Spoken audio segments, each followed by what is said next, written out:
we just listen to that song, I think we get so busy. We get so busy doing life with all its distractions and requests and emails and things to look at and text and do, and we forget how precious this very moment, right here, right now, is. That this moment, right here, possesses all of the life potentialities that have not yet been brought to earth.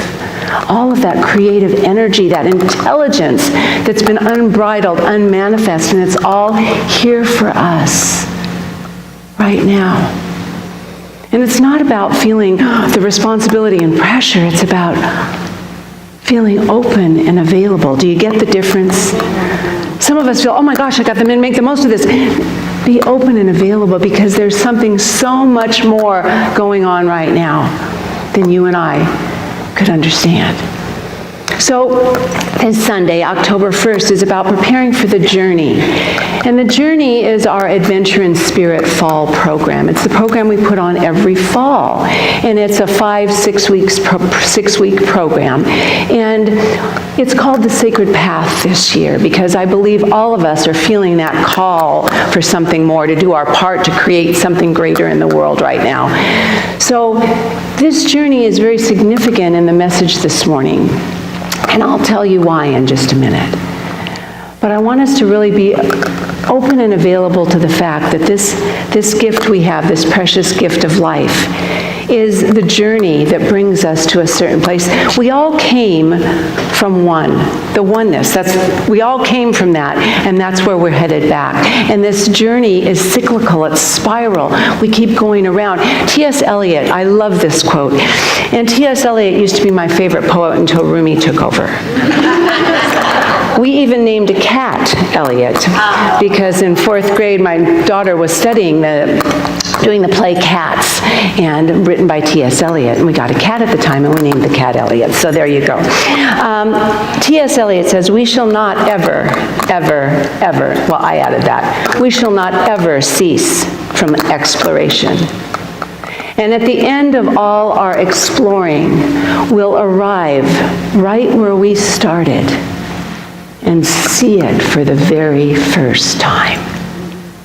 And that's what we're on, this journey of remembering where we came from. We hear, up here, we are made in the image and likeness of God. Has anyone ever heard that before? We hear it up here. But do we feel it? Do we own it? And do we live it? Do we live that beautiful gift we've been given? We're here to discover it. Ernest Holmes wrote, it wasn't short, it was about a 10-page fable. And he shared it in a class, and it didn't get a lot of reception, and he sent it off to be published in his book called The Voice Celestial, and it was not accepted. It was a little long, a little tedious, but I encapsulated some of it because it's got some potencies in there that I want to share. And so this is a fable, and it starts out in saying, time, I want to get this first line, stretched its arms, stretched into the arms of eternity, and yawned. Time stretched into the arms of eternity and yawned. It was bored with the monotony of inaction. It was bored. And eternity took time and the timeless, embraced them both. And all three of them said, we're bored. Well, I'm sort of paraphrasing this. You know, Ernest Holmes wouldn't write like that, but I'm bored of the monotony, of the sameness of life. And so they got together and they collaborated and decided they'd go see the old man on the mountain. The old man on the mountain who was the self-aware one, the one who held the apple of wisdom. So when they got there, they told him of this difficult time they were having with the monotony of life. And the old man said, my children, I have an idea for you. How about if I create beings with all the qualities that I have, beings that are tied to all of us with enduring ties that can't be loosened. These beings inherent with all the qualities that I possess, I'll hide those qualities. I'll hide the qualities deep inside them. So when they're born, they're unconscious of all those qualities. Well, not quite when they're born, but a little after they're born. But anyway, unconscious of those qualities. And they'll have a long journey to discover who they really are. And we can assist them in the process. And this journey will be called the journey of awakening. There will be immaturity on the part of these beings, and they'll want to do it all themselves. Don't we want to do that all ourselves? And there'll be a cloud between us and these beings, so they can't quite clearly see who we are, but they'll learn to know it. So that's the journey, and there'll be this time of deep chaos and confusion. Do you recognize that? A little chaos and confusion? Yes, a time. It's been going on for thousands of years, but anyway, chaos and confusion, and that will be the period of ignorance. And then, as these beings get more fully into that place of ownership of who they are, that will be the period of enlightenment. Thus, for us, is this journey of life that we're on, to wake up and remember who we are and why we're here. Now, we are in this period of awakening, and I think we're on the cusp between chaos and confusion and enlightenment, and it's a beautiful time that we have so much possibility to awaken. So what happens to us if we're on this journey of awakening? And I know Art's here, and he's probably just going crazy. Oh my gosh. Okay, sorry, Art, I didn't know. So we're on this journey, and what blocks us is we have blocks on this beautiful circular path of evolution, and these blocks are accumulated thoughts, beliefs, and emotions, but not just of ours. They're accumulated from the ages, and we hold them because we have the opportunity to raise them up and heal them. Our job is to recognize these limiting thoughts, beliefs, and emotions. And we need to say, no, that doesn't work anymore. Because you see, every real journey, spiritual journey, well, what's led us here so far are the tangible things we've done in this physical world and the intangible things we've done in our mind and thought and emotion. So they all dovetail together to lead us right where we are. And how we continue to be on this journey of awakening is there will be a call. Joseph Campbell, the great mythologist and comparative theologian, said, you know, there's a hero's journey, and the hero's in each of us. And every journey that we're on begins with a call. And I know we've all felt it, because they happen all the time. And the call is a guide or a messenger that says, hey, you're in sleepy land. Wake up. There's more to your life. Don't get too comfortable. And again, those life potentialities that are calling us to wake up. And the terrible thing is these messengers aren't always really too gentle. They can be terrifying. Now, any of you that, I've had a few calls this week, some pretty big calls. Hello, wake up. But those of you that were here last Sunday, I took a nice little fall right here. I went boom, boom, boom, boom. The Hollister Rand, I went to introduce her, and I slid right down the stairs on my keister. Dung, dung, dung, dung. And I went, oh, isn't that interesting? And I saw Hollister afterwards, and she said, wow, what a wake-up call. Would you like to talk to me for a while? Because I think Spirit has a few things to tell you. So that was a beautiful thing. And I went and spoke with her, and she gave me some real messages about, let me tell you something. This is from Joseph Campbell, not from Hollister, but if we don't answer the call, if we refuse, there's stagnation in our life. We dry up. It's like losing some of ourselves if we get stagnant in our lives. And so I was talking to Hollister, and she said, you can't keep doing this way. There's something new calling you, a new way to do things, and you're stuck on the old stories and the old ways of doing things, and you keep doing things, and it's becoming a burden to you. You can't keep doing that. You have to realize that we're in this process of movement, of awakening, of traveling, and you need a new vision, and you got to change things, shake things up. And I listened, sort of. So, last night I was in the kitchen and I had a really nice glass that I like, but I just put some cream on my hands and the glass fell right out of my hands and broke all over the place. And I went, oh, isn't that interesting? So then, and I don't break glasses regularly, and I went to get a glass of water before I went to bed and knocked that glass over. So there were 2 broken glasses. I pick up a great necklace to put on this morning and it just breaks. I said, okay, fine. So I go to my trusty Zen Tarot Cards. Now, I don't put power in the cards, but I put power in spirit that will give me the messages that I read into the cards. So I have a little three thing I do when, in those times of emergency. And the first one I say, okay, what's the problem? What am I to know? What am I to do? Simple, right? First card, the burden. I'm serious. I did this right before I came. The second card, traveling, which means we live in a circular, cyclical universe that's moving all the time, and you got to get going. Fine. So what do I do? New vision. You don't think that the universe is trying to get my attention, to shake things awake a little bit and stop doing things the same old way? Well, so here we have our adventure in spirit this year. And trying to do it the same way isn't quite working, because we have care circles at home, so we don't have home study groups anymore, because we already have some home study groups, so now we're trying to do a different way, and it's not quite working this way. We need to shake things awake. So you're going to be seeing some things different around here. I don't know what they are yet, but you just wait. Just wait. So,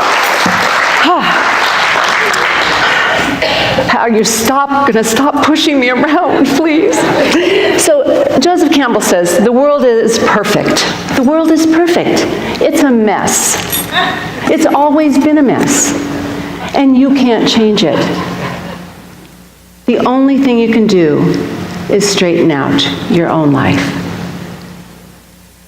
So that's what we get to do. We get to see where we have those old accumulated thoughts and beliefs and how we can break them up, and then we can link them, our emotions and our dreams, our thoughts and our experiences, to the divine presence. How can we do that? What can we do? We can link ourselves to something greater. Well, the first thing we need to do, and it tells us in the Bible, and it tells us in so many places, to be like little children.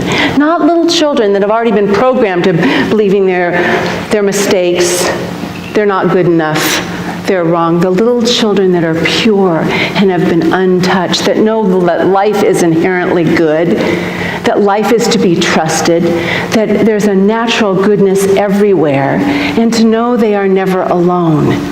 That's what innocent children know.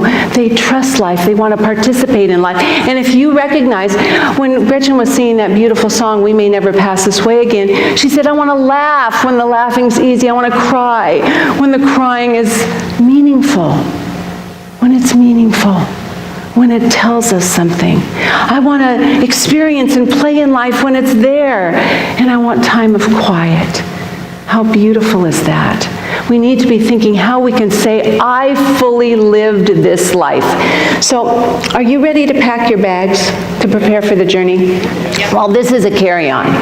And you don't even have to carry it outside yourself. You just have to carry it in your inside. And you know what? There is no extra charge. Thank God for that. We can take everything we need, and it's already here. Well, I've read several times, and I know I worked with Roger and Kathy Julene on this once for a class we were doing. It's something from Meister Eckhart called The Four Paths of Creation, of Spirituality. And he talks about the 4 things necessary. Now, not to be balanced. It's not one path or the other. The 4 things we need in our souls to fully live, to fully be participatory beings in the world, to accept the potentialities that are there for us. So I want you to think about how you're doing on this. The first one is Via Positiva.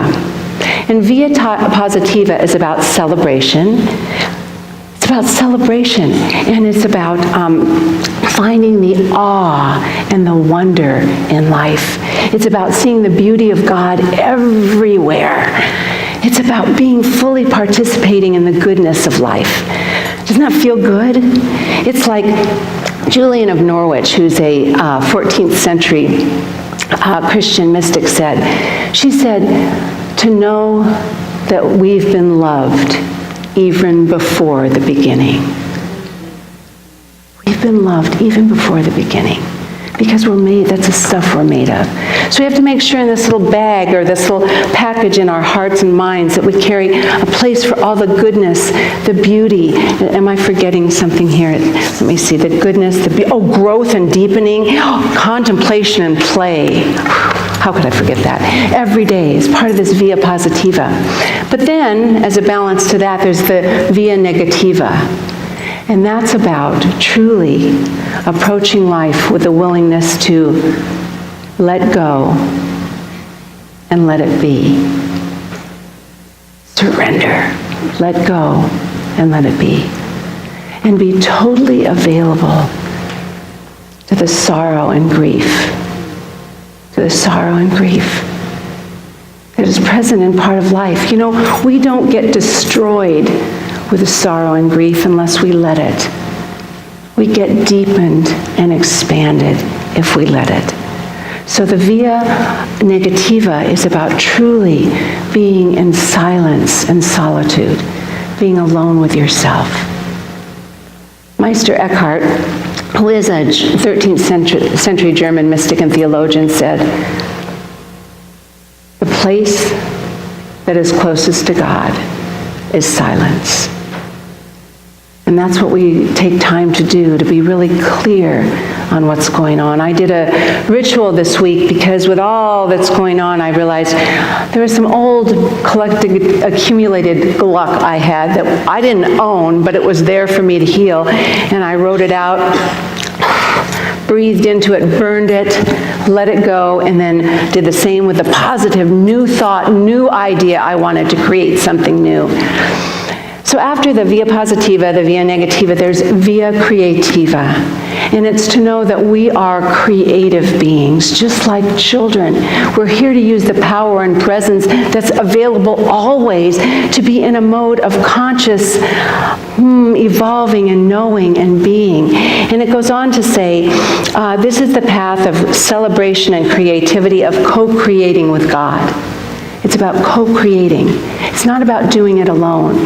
It's like knowing that the ocean cares for the wave until it gets to the shore. We don't have to do this life alone. It's here for us. And this is letting the creative action of love and grace that's in our hearts be expressed. And Meister Eckhart says, what does God do all day long? She sits in a maternity bed and gives birth.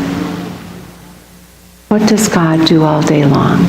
She sits in a maternity bed and gives birth. God, life is creative, always. Every moment is precious because it will never be the same. It's a creative energy. So that's for us. And the last one is Via Transformativa.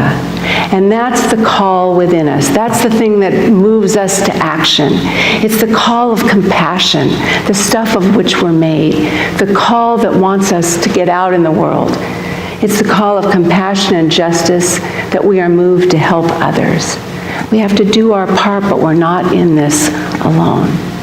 Our life is about compassion. That's the true journey we're on. We need to stop talking and start listening and being. The compassion in our hearts is already there. Love is alive. Love is expansive. And that's what we are here to do. So are you ready to go on the journey? Sure. Okay, there's one part left, so stand up. This is the closing. Get up. It's not enough to just know this stuff. We've got to experience it. Life is to be experienced. So I just want you to, we've got to start with ourselves. Just, you can either put your hands on your heart or give yourselves a hug and just say, I'll say it first and then we'll say it together. Wonderful, wonderful, wonderful me. Wonderful, wonderful, wonderful me. Beautiful, beautiful, beautiful me. Beautiful, beautiful, beautiful me. Healthy, healthy, healthy me. Healthy, healthy, healthy me. Lovable, lovable, lovable me. Lovable, lovable, lovable me. Let that just sink in. And know what we give to life, it gives to us. And if we act as if right this moment we're wonderful, even though we don't feel so wonderful, act as if we're wonderful, we become wonderful. If we act joyful, we are joy, joyful, joyful, joyful me. Act as if and it is done. What we put out there, when we ignite the spiritual truth inside of us, it takes a little while to kindle it, but it comes into a beautiful flame of light. And you know, when we are standing fully in the light, there is no shadow.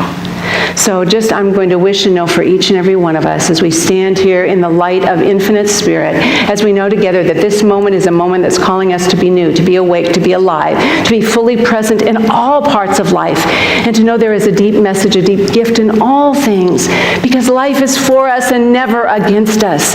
That as we stand here as a collective consciousness of good, we know that we're moving into the time of enlightenment and letting go the time of ignorance, that we don't want to be part of that anymore, and it's up to us to straighten out our own precious lives. And as we do that, we create the place for others to do the same. And in this moment, I know for each one of us, we have the courage, we have the enthusiasm to be fully present in our solitude, our quiet time and our time of celebration, our time of sadness and our time of joy, our time of helping others and helping ourselves. That this is an inclusive journey, and it's a journey for each of us to know that we are on purpose, we are right where we are meant to be, and in this moment we are moving towards that place where we can say, I lived and I lived fully because I co-created with Spirit.